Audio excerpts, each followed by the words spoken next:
Hi, and welcome to This Week in Baltimore Eating with me, Amanda Kratke. Richard has the day off. You can join us here every Thursday at 12:30 to talk about everything food-related in Baltimore. I have a very special guest with me today. Hi, Lane. Hi.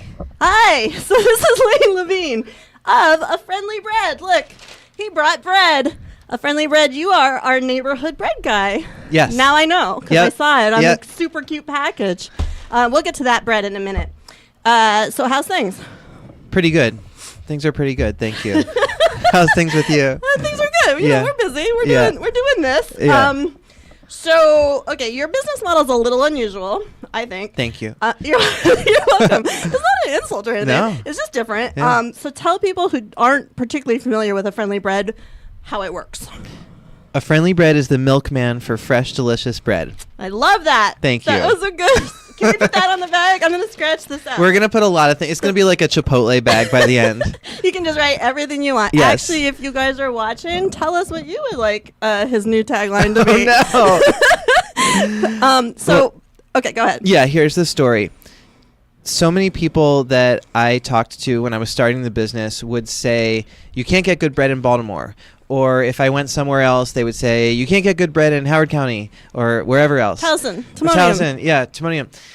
And I started making bread, started selling it, et cetera, and decided if I really wanted to solve the problem of you can't get good bread in blank, that I couldn't just open a bakery in one place because people in Baltimore don't leave the neighborhoods that they live in. You have to take it to the neighborhood. Yes. All the neighborhoods. All the neighborhoods. And so we're like a milkman. However, a milkman delivers to every single home. That's not exactly what we do. We do have home delivery for people that live in luxury apartment buildings. There's over 40 apartment buildings that we deliver right to the front desk. Because you can have the volume and like you can drop off like 6 people's deliveries yes. or 10 or whatever. Yes, and because there's actually someone there to hold it. There's a front desk person. Yeah, and so for the people that don't live in those buildings, we also have begun doing office building deliveries.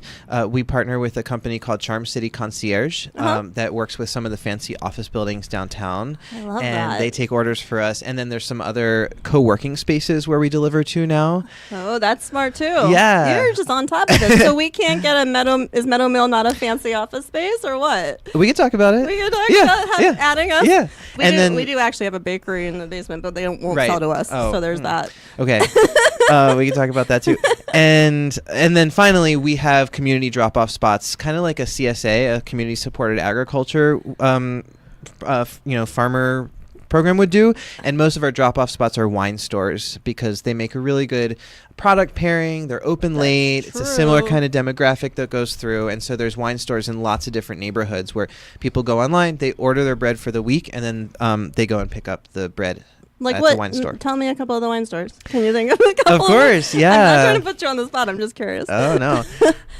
In Hamden, we deliver to Roland Park Wines and Liquors, which is right above the Giant on Roland. Yeah. We deliver to the Remington Bottle, which is the place that newly opened where Remington Wine Company closed. I didn't even realize something newly opened there. Yes, they Okay, opened like a month or so ago. And they are the one place in town also that buys it from us so that they can sell it directly to customers as well. So just as an item that they stock. Yeah, that's right. That's good because you're kind of hard to find that way. We are hard to find that way. You're different.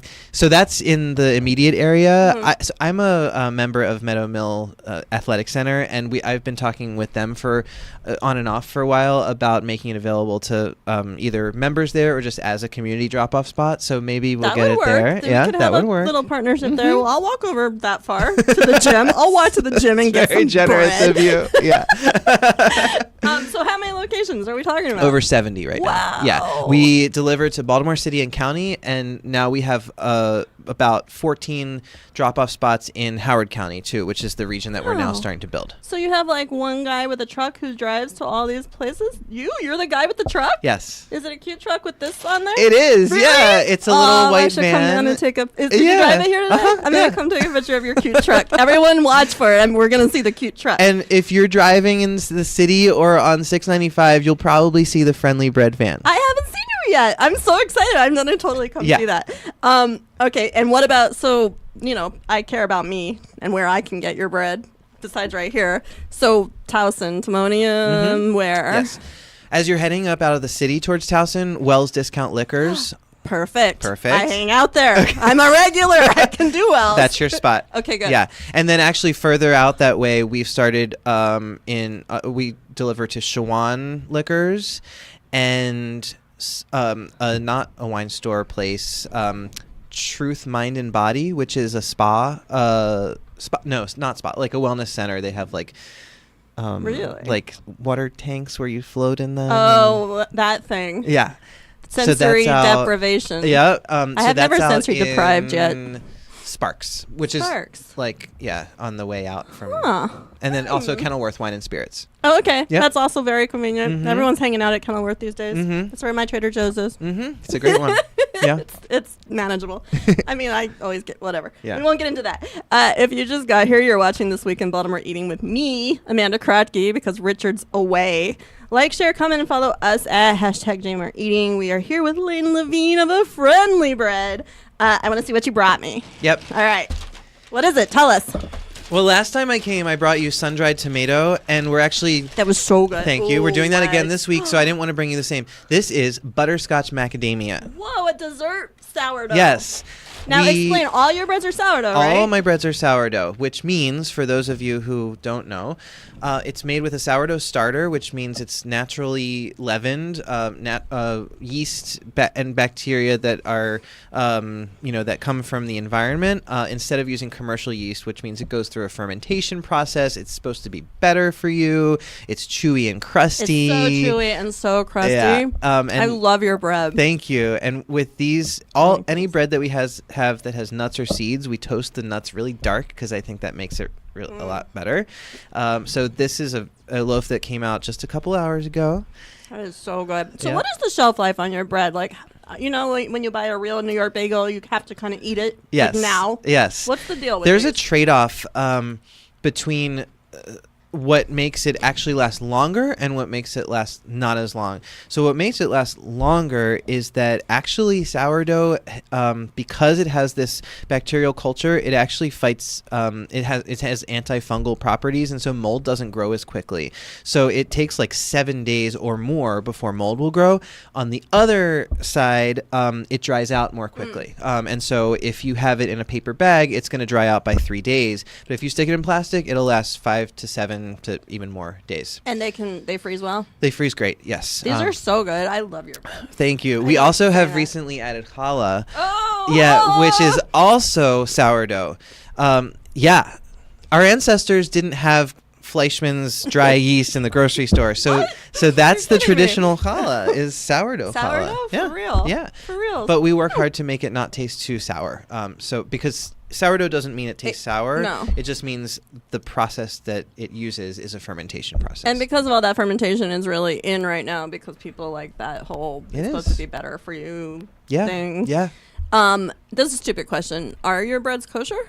They're not kosher. They're not kosher. Okay. No. It was a stupid question. I don't particularly care. It's not a stupid question, but it's a sore subject sometimes. Oh, are people are they demanding it? Some people want it. But it's but prohibitively a lot of organic expensive. stuff is easier to make kosher, no? You still have to get the guy and pay him. You have to get the guy and pay him. We're in a shared commercial kitchen, Be More Kitchen. So that's it's the issue. You have to cash root the whole kitchen. Yeah, it's a whole thing. It would require a humongous customer base among people who keep kosher, and I'm not convinced that I could get that. No, they're loyal to what they're loyal to already, I would think. I don't even know that, but I know from my experience in building a customer base among the general population that it's very hard to build a customer base. So to jump from one, because it would require increasing the prices. So to basically increase the price for everybody would be a huge risk to take, and I don't know about that. I'm with you, man. Yeah. I'm not forcing you to do that. I'm still gonna eat your breads. So what is the price point? Do you have to get a monthly plan, a year plan? What's a loaf cost? We have subscriptions, but it's actually not the way that most people buy their bread. Okay. People buy whenever they feel like it. They go online and they order for the week. About 20% of our customers each week are subscribers. How many loaves do they order for a week? I would order like 5. Okay. What are they ordering? Subscriber, the average person, when they have a subscription, they're actually just getting one small specialty loaf. That's like the average subscription. This is a specialty loaf. Specialty loaves are about small are about, well, that's not a whole loaf of bread, but it's a specialty slice right here. There's your loaf. A small is for plain is $5, and a specialty loaf like a butterscotch can go up to $8. Yeah. And then large, which is twice the size, is $8 for plain, up to $12 for specialty large. Subscriptions are very, very flexible. People can choose. I want one a week. I want one every 2 weeks. I want 5 a week. I want small. I want large. It's all people can choose. You know what? I'd pay that for your bread. Thank you. So besides this butterscotch deliciousness, what else are you currently featuring? What's the flavor of the summer? Asiago and roasted garlic is our most stinky and delicious. It's one of our most recently added. And wow. It's blown everything else out of the water. Really? Yeah, even olive for some people. But olive is still... Everyone loves their olive, right? It's like, is that your number one seller? I would say, yeah. Wow. Yeah. Olive is super popular. But in order to start reaching more people, we have decided that we're going to start making loaves more in a... not switching completely, but more of a sandwich style shape. So because we slice now, and so it would be like long kind of pan loaves. Yeah. So that people who want to use this bread for more everyday consumption can see that this is a specialty bread. People think, oh, I'm going to bring this to a party, or I'll have it as a treat. But we want more people to see it as a staple in their lives. So I have a panini press that I like to make grilled cheeses on, and I would totally make a brie, maybe fig jam kind of situation on this. Your head's in the right place. Right? I know what I'm doing with you're this bread thinking right. situation. So you're going to make a sandwich. What's on it? How are you using your breads in a sandwich venue? I have a promotional video that we recently put out, and the first line in the video is me saying, I'm really not much of a bread person. Which is ridiculous. You can't say that out loud. You're your neighborhood bread guy. It's true, right? Unless someone comes up with another tagline for him that we're going to add to the bag. Yeah, because guy is a kind of person. So that would be one of either I'm lying here or I'm lying in the video. You're right. Guy is a kind of person. Yeah. So I grew up when I went going to school. I never took sandwiches because I hated how the bread gets soggy sitting. Oh, that's true. If it was already dressed, it would get that middle moistness. Yes. And so sandwiches are going to hold up though. Exactly. Sort of. Yeah. Exactly. Yes. That's why I make sourdough, because it holds up. But that's all to say, I'm not an expert on sandwiches. You're not a sandwich artist? No. But my best way to prepare the bread when I eat it is to take a pan, put oil, or if it's like a sweetbread, butter, and heat it up on and toast the bread in that oil or butter just on one side. Okay. So it's crispy on one side, and then it gets very soft on the other side, and then dip it in hummus. Except that, which dip I it in hummus. Not that one, but it's amazing. Really that's the best pairing with everything else. There are dessert hummuses now. Oh, yes. But I don't know if anyone wants that. Somebody told me that it's good. So I think it depends on the flavor. There's chocolate, then there's vanilla, which I think is weird. I don't know. We did a whole piece on dessert hummuses, but that could go on here. Yeah, I'll go back and watch that piece. Thank you. But also French toast, maybe. Definitely. Yeah. Yeah. Okay. Yeah. See, the possibilities are endless. So are there any flavors that people just keep coming at you about and you refuse to make? Or you can't for some reason? Oh, thank you for asking that question. Are you being sarcastic? No. Not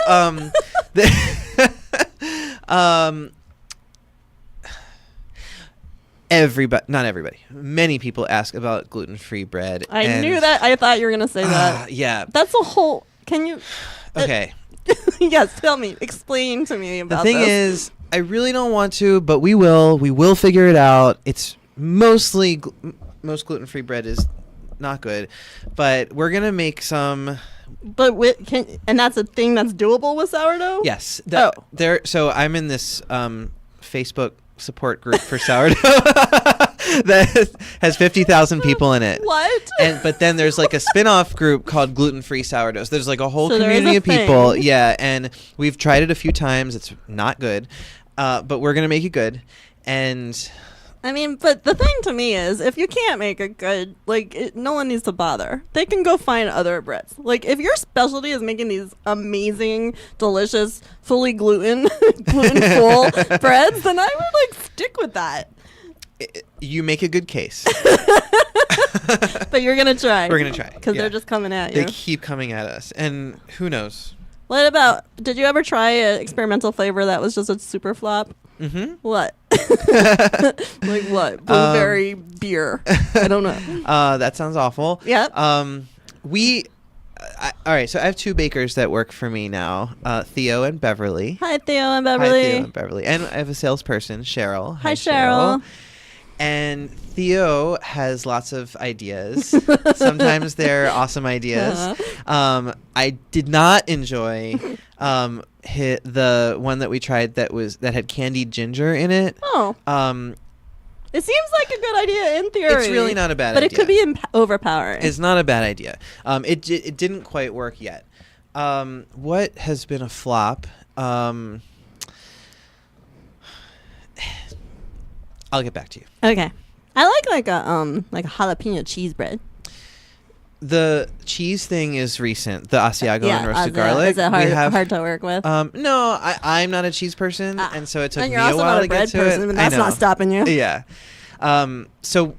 We've had some requests for that flavor too. That's a good one. Okay, do you have any special appearances or events coming up? We sell at a bunch of farmers markets. So are you at the Pikesville Farmers Market? We're at the Pikesville Farmers Market. We're at Fells Point. We're at Crofton now because Anne Arundel County will be a new place where we start to do deliveries. And we also sell at Kenilworth Farmers Market and Olney Farmers Market in Montgomery County. You're it's really a lot. Getting out there. It's a lot, yeah. That is a lot. But we do tastings all the time. So at all these places where we have deliveries, we'll show up at the wine tastings that the wine stores will do on like a Friday night or a Saturday. We show up in the apartment buildings when they have some kind of resident event.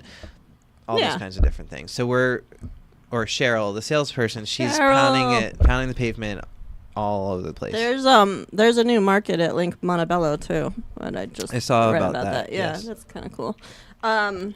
So what about new recipes besides the Asiago? Anything else you're tinkering with? Yes, actually this Saturday at Fells Point Farmers Market, we're going to be selling our za'atar and sesame seed. That sounds very Jewy. It's Jewy, yeah. It's like an everything bagel sourdough bread. Oh, ish, yeah.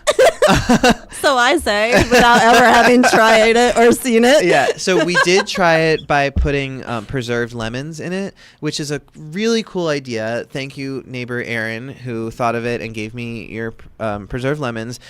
It was a little hard to eat at first, so we're gonna try it again. But for now, we wanted people to taste za'atar, so it's za'atar mixed into the inside and then just sesame seeds on the outside. Ooh, that sounds very nice. Yeah. I would eat a sandwich on that. Yeah, you should. Maybe some lox. Oh, that's great. And cream cheese. You should do that. And then also next week, we're that. bringing back something that we haven't done in a while, which is lavender pear. Okay, that's totally interesting. Uh-huh. And it has like little slices of the pear in there. Yeah, just little tiny chunks because you don't want like a big. No, you don't want that. And also like sometimes the bread doesn't like form all the way around it, and like those fruit parts sort of drop out sometimes. They drop out or they get burnt, which is upsetting. Like if they're like charcoal pear, you don't want that. I'm very into the lavender flavored things right now, though. There's a iced coffee that I really like, which sounds ridiculously it sounds weird. Great. No, I love it. Okay, I have a thing with lavender, though. What's your thing, Mr. Not a Bread Guy? This is not fair to lavender. But a few years ago, like 9 years ago, when my husband and I were living in Humboldt County, California. Where they make really good cheese, by the way. Yes. Well, I don't like cheese. But yes. I know you don't. I just wanted to add that in there. But we had a day at the river or hiking, and we walked through a whole bunch of poison ivy. And a few days later, we were itching, but it was only on our ankles. And so we thought that that we had gotten fleas.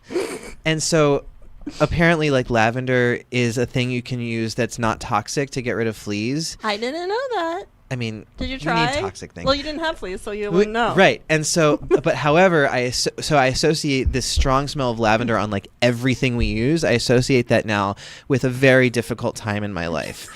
And so lavender is complex for me. I'm sorry. You know, the scent itself, I don't love. It does remind me of things. It feels very much like to me, it's sort of a masculine floral scent, but it also reminds me of like cleaning things. It just, I don't like the smell of it. And I will have like a different kind of visual reaction to smelling like a candle. Yeah. But the flavor in certain things I love. I do too. Yeah. I'll give you a tiny tip about another place with food. Okay, do you know, by any chance, do you know Ruscombe Mansion? No. Okay, they're a wellness center that's in the neighborhood of Cold Spring. Really? Yeah, and I think Tuesday and Thursday, they have lunch in a little kitchen cafe there. Oh my God. And it's very sweet. I think it's a vegan lunch or a vegetarian lunch.